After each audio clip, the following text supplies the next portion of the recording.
Kuna Petrolina Ngonda, yeye anasema amepewa taraka bila utaratibu.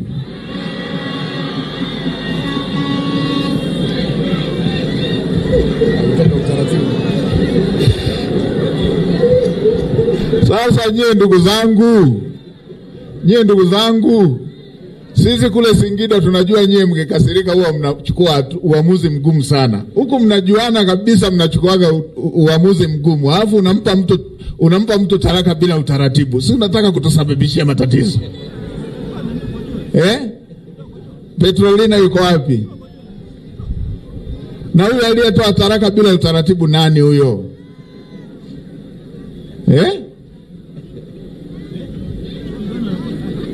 Yuko wapi?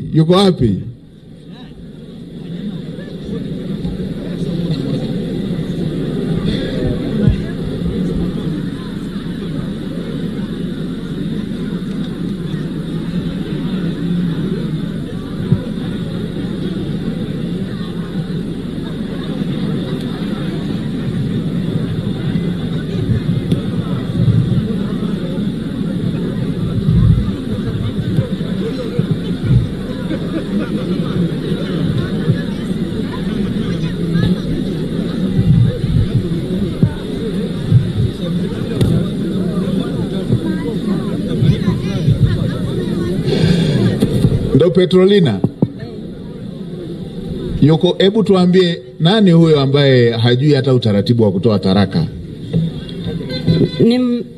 Ni mume wangu Anthony Mlumbi. Anthony Mlumbi. Ndiyo, ni mwalimu. Naona kabisa na jina hilo la Kikristo. Nani kampa ruhusa ya kutoa taraka? Na baba askofu yuko hapa. Baba askofu, huko Iringa taraka zinaruhusiwa? Mimi mume wangu Anthony Mlumbe, yeye alikuwa ni mwalimu anafundisha Nyololo. Akapata mwaka 2023 kahamishwa kwenda kufundisha Ikongosi. Mimi akawa ameniacha pale nyumbani Nyololo. Lakini baada ya hapo alipokuwa anaondoka na kuelekea huko Ikongosi, aliondoka siku hiyo akachukua vitu vichache, lakini siku nyingine akarudi peke yake nyumbani, akanitegea mimi nikiwa kanisani, akabeba kila kitu mle ndani. Akafunga mlango, akachukua nguo zangu za chumbani, akatupia sebleni kwa watoto. Ninarudi kutoka kanisani na zikuta nguo zile zipo pale sebleni. Nikaanza kuuliza, nikaondoka hapo nikaenda kwa mwenyekiti wa kitongoji, nikamwelekeza kwamba nyumbani pale mimi nimeona leo nguo zangu zimetupwa nje, lakini sielewi kama ni nani alionani. Na yeye ndo baba wa watoto? Ndio. Aliponifanyia vile, mwenyekiti wa kitongoji akasema ngoja nitafanya utaratibu mpaka atakapopatikana kama ni yeye amechukua. Lakini ikaonyesha ni yeye kwa sababu hapo majirani walimuona, ikaonekana ni yeye. Ikabidi niende kwenye ofisi ya kijiji ya Nyololo, wakanipa barua niende kwenye ustawi wa jamii. Nilivyoenda kwenye ustawi wa jamii, wakamuita akaja. Alipokuja pale akasema huyu mama ni muongo, mkorofi, anataka kunichomea vyangu vya kazi, na pia ananitishia sijui na mapanga, sijui anafanya nini, vitu vingi tu kaelekeza pale, vitu vya uongo. Nikamwambia jamani, mimi mwenzenu sio kichani, binadamu nina akili, na pale tunapoishi kuna uongozi maalumu ambao unaweza ukasimamia kama hivi vitu mimi huwa navifanya. Kwa siku ile ikaonekana ustawi wa jamii wakasema kwamba ngoja kwanza wewe ondoka, sisi tuongee naye. Nikatoka nje. Walipoongea naye nikarudi pale ndani. Niliporudi ndani wakasema yule afande Abdalla akasema hivi, wewe mwanamke wewe unadai hivyo vitu vitanda sijui ngali nini, wewe ulimsomesha wewe? Ni kweli. Kwa muda huo nikaondoka, nikarudi nyumbani. Siku ya pili yake nikaenda kwa mkuu wa wilaya, nikamwambia mkuu wa wilaya, juzi nilikuwepo hapa nimefanywa hiki na hiki. Mkuu wa wilaya kwa kweli alimuita afande Mele, akaja pale akasema ninataka huyu mama msaidie kila kitu anachodai. Akasema sawa, hamna shida. Mkuu wa wilaya, ni kweli tukaenda na afande Mele, nikampa namba, akampigia. Siku inayofuata akaja mpaka pale, akaanza kusema kwamba huyu mama ni muongo, ananitishia, ananiwekea sijui, aliongea vitu vya uongo tu. Nikamwambia jamani, mimi sasa hivi yuko wapi? Sasa hivi atakuwa yupo Ikongosi. Na mimi niwaambie wanaume, hata ukisomeshwa, ukishaoa mnakuwa mwili mmoja. Kwa hiyo ule ubongo uliosomeshwa unahamia pia unakuwa wa mwanamke. Ndio maana ya mwili mmoja, si ndio hivyo? Hautaki kuendelea kujihesabu huko peke yako. Sasa hebu tuambie mama, wewe ulitaka tukusaidie nini sasa hivi? Ambacho kingine mheshimiwa, nilichokuwa nataka nieleze, kwa sababu yeye alivyoona vile alitukana mitusi michafu sana. Wao ustawi wa jamii wakasema nenda pale kituo. Wewe wala usiyarudie leo, shehe na baba askofu wako hapa, usiyarudie matusi yake.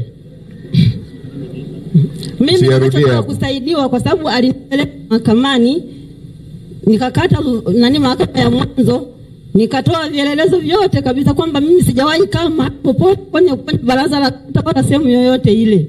Wakasema hapana. Nilipokata rufaa nikaenda kwenye mahakama ya wilaya. Nilipoenda kwa mahakama ya wilaya nako wakasema rufaa lako sisi tunakataa. Lakini kuna sehemu nyingine wakawa wanasema kwamba mimi nilipe hela. Nilipa hela, anasema ni mapato ya serikali. Nililipa 200,000 kwa mara ya kwanza. Kwa mara ya pili wakasema nilipe 1,500,000.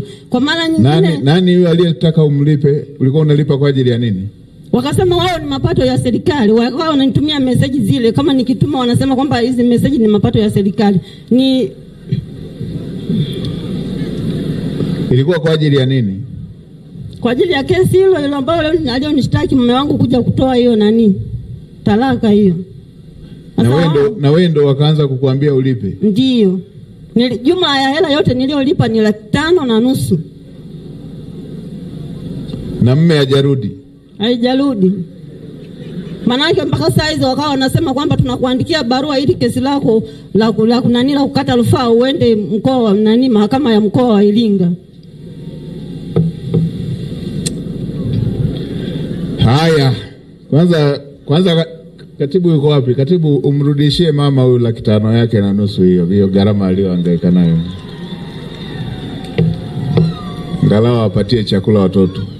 La pili, hapa Mama Samia Legal Aid wapo?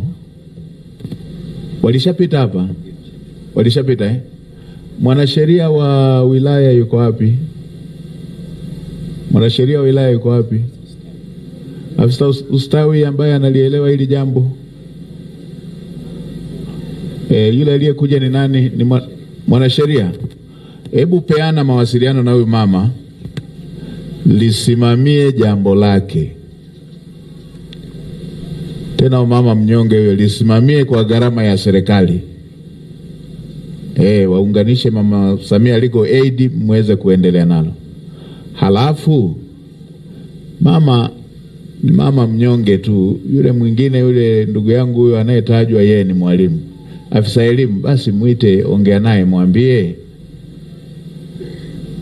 basi mama hata hajasema usiondoke, anasema ufuate utaratibu, anasema anatoa taraka kiolela bila utaratibu. Sasa unaanza huku mama huku ana watoto, huku anaanza kumpotezea fedha nyingine tena na kesi juu.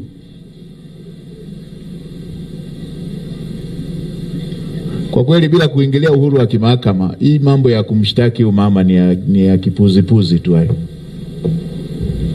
Sasa mwenzetu wa sheria, hebu lifuatilie. Lakini afisa elimu yuko wapi? Anafundisha shule ya msingi, sekondari? Sekondari.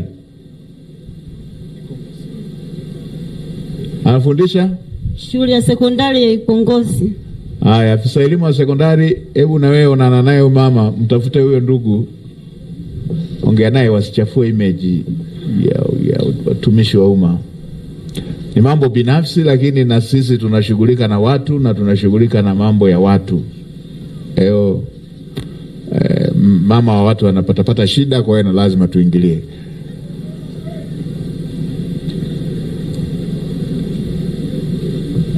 Na mimi kwa sababu Daktari Samia Suluhu Hassan amewaahidi Watanzania tabasamu, hata kunguni akikukosesha tabasamu na mshukia pale pale kitandani.